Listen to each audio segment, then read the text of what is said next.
First choice for Young News, Quality Journalism in Times of AI and Fake News is an EU project involving schools and journalists from Austria, Italy, and Slovenia. The main goal of the project was to find practical ways for teachers to address the current challenges of the digital world and to pass possible strategies on to their students. They were supported by experienced journalists, who also aimed to bridge the gap between credible media and young people. How this might be achieved by pointing out the major challenges and possible solutions from both sides identified in the classroom, is summarized by the following film that can be found on the homepages of the project leader Future Learning Lab Vienna and the media organization Learn Film Studio. Wir haben einfach die Wichtigkeit von diesem Thema betont und gesagt, ja, das wäre doch gut, wenn wir mal Journalisten und Leute aus dem Bildungssystem zusammenbringen und da ein paar Ideen für die Arbeit in der Klasse zu diesem Thema anzuregen, ja, und zwar sinnvoll, damit alle davon profitieren können. To get new knowledges and to get new things, and in this world, which is a modern world of different artificial intelligence, different media, I think it's really important that we as the teachers improve our knowledge and that we are one step not behind the young generations but in front of them. And I found this project interesting for me for two reasons. One, the topic that is challenging to being with the students and knowing that sometimes they are not able to know what a fake news is and so on. And the second motivation is that I like to get to know new people from our countries and discuss with them about the school in their countries, the students in their countries, and so on. We also have the opportunity to reflect on our own work as teachers, not only the point of view of journalists, but the way we can bring a new perspective in our work and in schools as well, and in terms of topics that could be of interest both for journalists and for students as well. I think what the schools can do, I assume schools do a good job of teaching journalistic ethics, of teaching journalism techniques and so on. But I think that's just the basic foundation. And I believe that the schools have to do more in-depth analytic tool teaching to the students.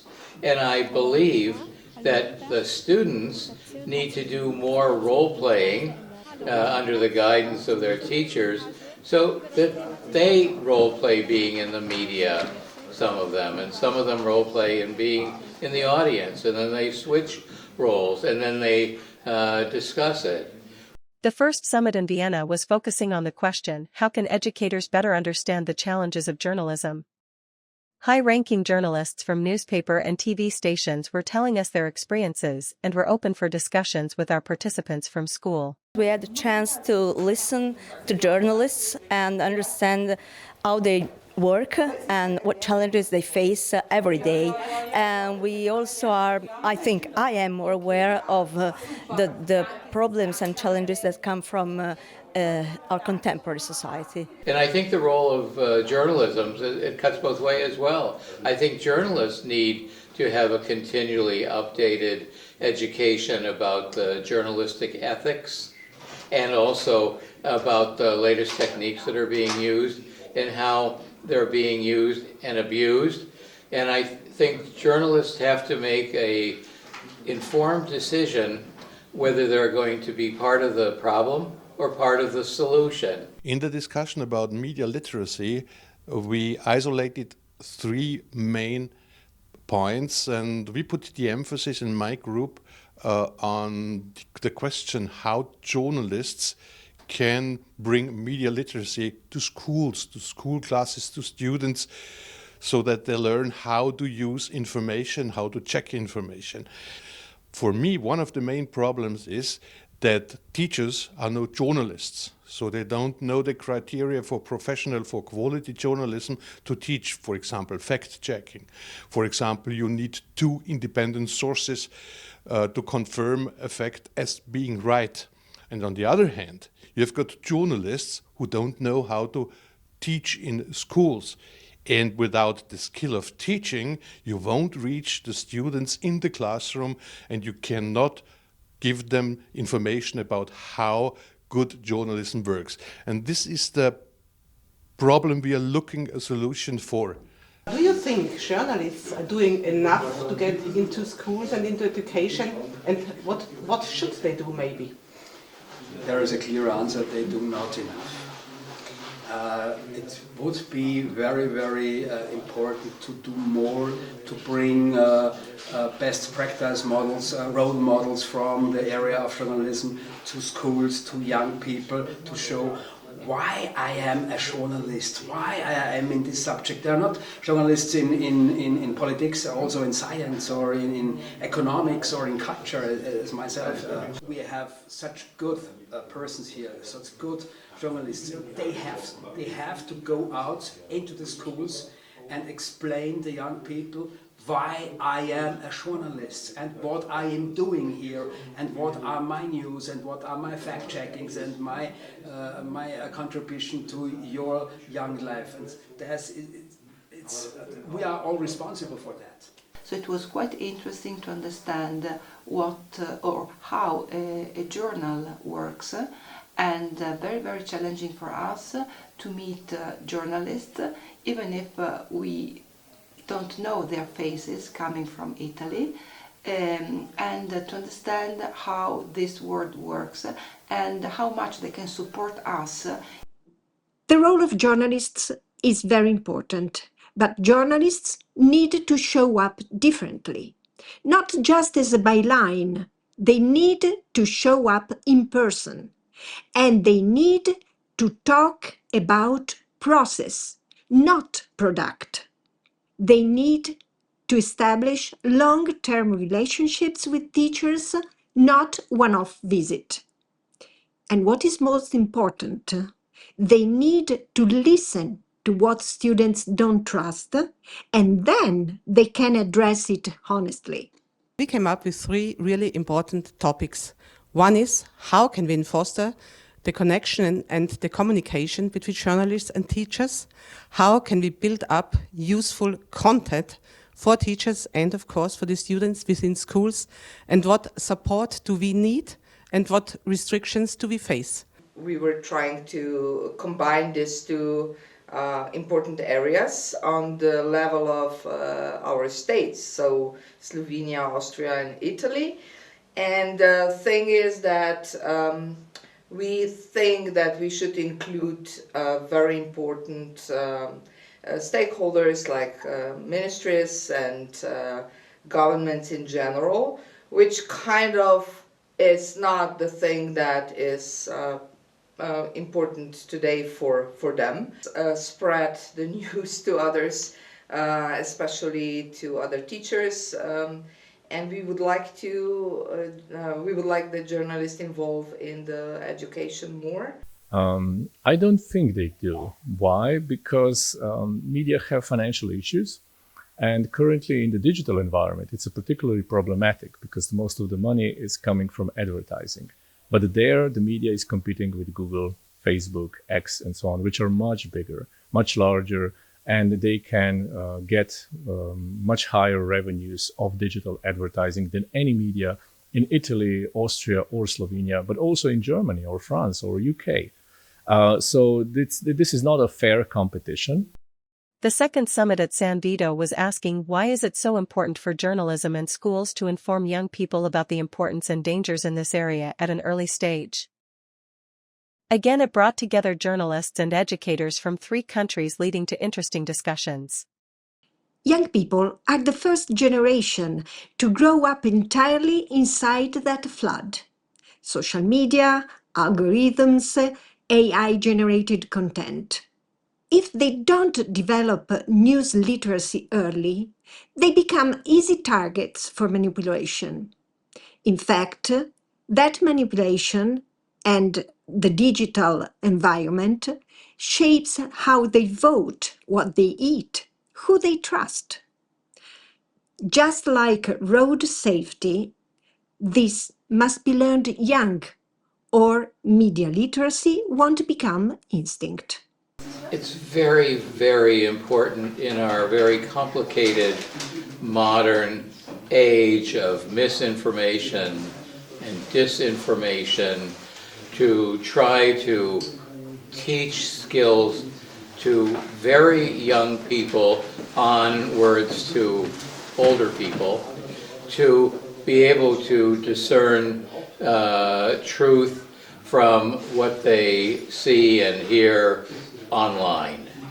And I believe that young people are our future, and they're the ones who have to inherit our achievements and our mistakes. And I believe that they're most familiar with the newest technologies. But I don't believe that they're fully enough aware of the harm side of the equation. And we would like to connect both areas because we think that in the era of fake news, this is really important, especially because our young generations, so students, are very much involved into that. They're surrounded by fake news all the time, and we are not sure that they know how to deal with that. And we think that this is our important goal as teachers and as journalists, and of course our governments. And it is important for the future of humanity is definitely who the gatekeepers will be in the future. And we also discussed who the gatekeepers are. There's too much misinformation, too much disinformation in the world, and I think it can be poisoning our political system, our civic discourse, and it already is. And to be forewarned is to be forearmed. So we need to get behind what's being said and shown and try to figure out what's true, what's not true, and to do that you need to know the motivation of the people who are sending the messages and to really, as granularly as possible, analyze the messages. The fourth summit in Maribor was specializing on the use of AI and the question, what could be opportunities for the use of artificial intelligence and counter strategies to AI-created fake news? We were discussing that with AI experts in an educational and historical context. Well, I think it is my obligation to prepare the students for the job and for the life in the 21st century. And obviously AI is a part of it. So I cannot wait for the curricula or for structural changes. I have to act in my classroom. So I think it's my obligation to teach something about AI to the students, how to use it correctly, and actually also what is it and why it is important, and why should they be very careful when they are using it. The problem today is, of course, the quick development of all these technologies, that anything that somebody can put in curricula today will be sort of out of date by next September, for example. But especially if you do things based on the things from a few years ago. And we all know that in education, many things can be based on old examples and so on. So the education in times of AI, if it wants to, in a way, curb AI somehow, it also needs to be very quick, just like AI. It needs to respond very quickly, just like AI. It needs to develop very quickly. I don't need another subject for this. I teach history and geography. I try to create the kind of learning experiences for my students that they can use AI in a safe environment, and in the process of this, they are learning how to use it and when to use it and when rather not. The third summit in Vienna was focusing on what are the biggest dangers of disinformation and how can they be countered. It was giving the participants a very special insight view how Austria's leading news broadcaster ORF is fighting against fake news and how different journalists of the Austrian Journalist Club try to encounter that problem. I think there is no chance to do enough, so we have to do more. Information is coming over us, it's a flood, and so we have to know what is fact and what is fake. And with media literacy lessons, we can have these items, these tools to find, is it true or is it false? The students want to know if it's right or is it wrong, because they don't want to be lied to. And so every lesson I start, who wants to be lied to? No one raises their hand. So I said, okay, let's start, let's go for it. I was very surprised to see how interested they are in our opinions, so how interested they are in being part of an educational process. I didn't expect that. We did some fact-checking, and he showed us the difference, or he let us discuss on the terms information, disinformation, misinformation, and then he showed us some pictures, some photos. I worked on the picture with the shark, and we should find out the sources, and he gave us some questions. We had to check all these questions on this picture, and we found out that it was fake. And then I was quite delighted by the results, and I think it's a good idea to let us work on this topic, and yeah, I try to bring that to school. The visit to ORF was really beautiful, because I've never been to a radio station in Italy. So it was interesting to see how actually journalists work, full of people moving around, and yes, news, etc. And yes, that was what I really liked. And then also I liked the expert, the young expert, Philip Marshall, because I found out that many of what he said I had to study before implementing some lessons in my school, because I'm perfectly aware that teachers must first of all be aware, but also learn how to debunk, pre-bunk, how to make research. First of all, they have to study, and then they can teach their students how to move in the fake news. I really liked it because we were in the real studio, and I think that maybe the real world is something that we have to, find again, because I think we all live too much in different social media, and that's one of the problems, especially for teachers, because we have to know more about real world, not only social media. So I created a task that I create a list of 10 historical personalities, and they have to explore one of them with the help of AI. And then they compare the results, and in this process they learned about the same question, they get different results, how the prompt works, which prompt did work, which didn't, and they have to discuss it, they have to reflect on the AI and on the content. And afterwards they have to prove or disapprove the things they will write, some statements, some data, and they have to use not AI this time, but books, references from the internet, and so on. So they learn about the fact-checking, actually. The topic of the fifth summit in Salzburg was what pedagogical approaches or concepts can we develop, or what has already proved successful? And started with a famous Austrian scientist who is very successful partner of a television initiative to make science more accessible for everybody.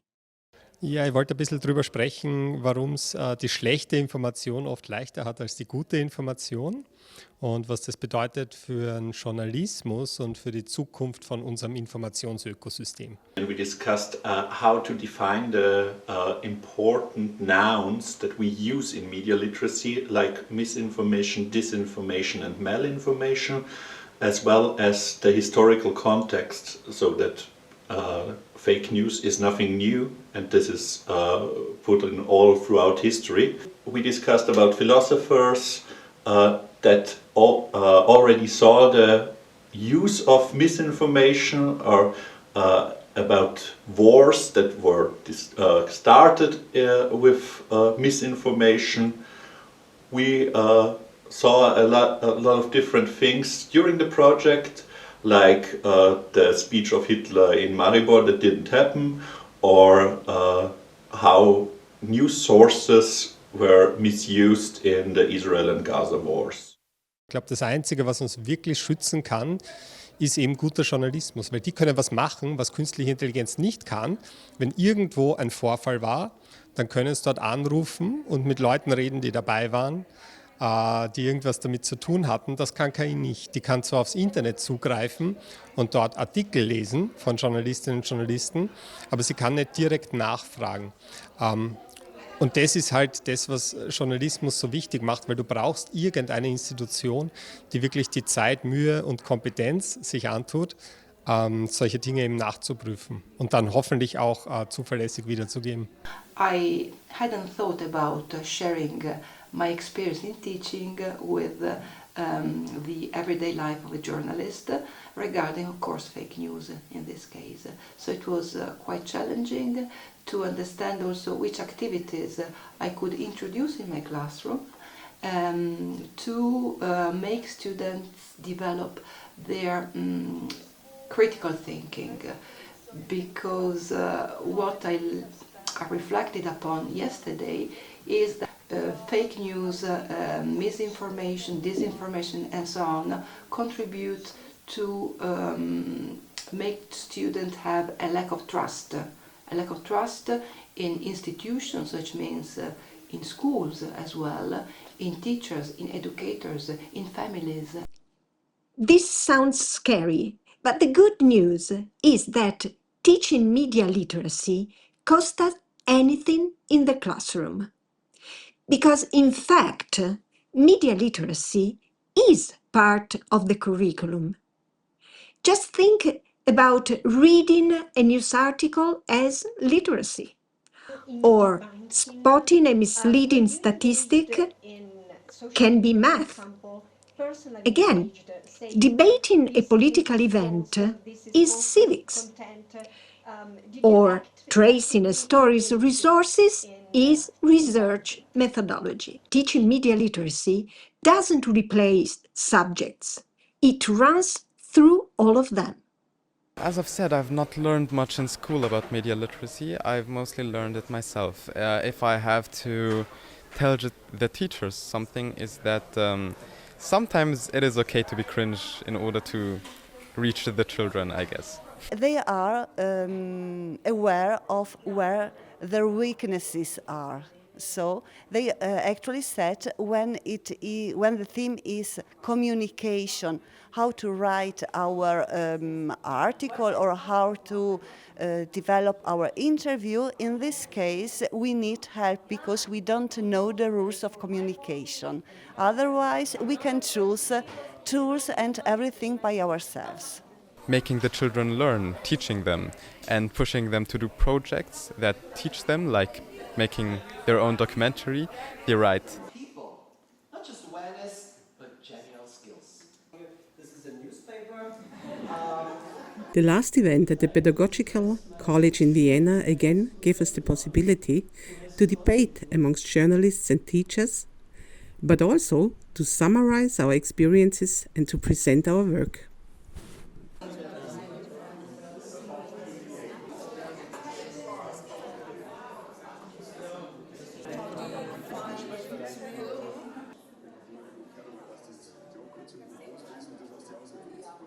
Equipped with so much new information from valuable and experienced partners, we want to show what we are trying, what has already proved successful.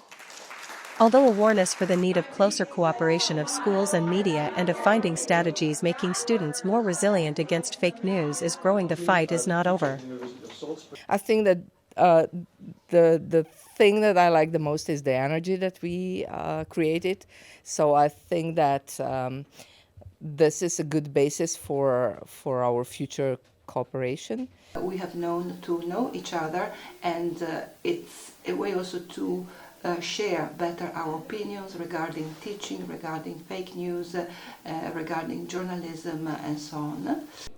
What is something that you're going to implement from or take away from this? Fact-checking. This is something that I don't usually do with my classes. I come and teach and explain and say you have to read this text or make this research on the net. But now I would like to give them the opportunity to find their sources by themselves and then tell them, how can you check? How can you control? So fact-checking, double fact-checking is something that I bring with me. For me as a person and things that matter for everyone. Those are the main points where I start researching myself a lot. To help students realize something, videos on TikTok, something that can they consume on their own, but with topics that can be in a way suggested by us, or at least we can try and reach a point where our interests become their interests as well. For sure, everybody needs guidance, but the question is how and not if. So the media is, in a way, sidelined already.